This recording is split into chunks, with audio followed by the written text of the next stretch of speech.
Andan keyin Ramazanda iki nerseni köp tileş gerek Allah'tan. Köp suraş gerek. Birinci beyişti.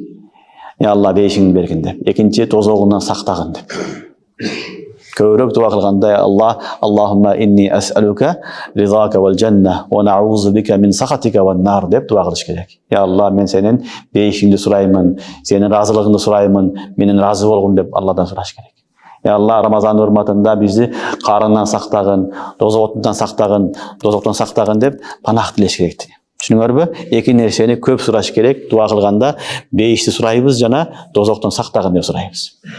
Жана эки нерсени көп айткыла дейт уламалар. Хадисте пайгамбар саллаллаху алейхи вассалам айтат.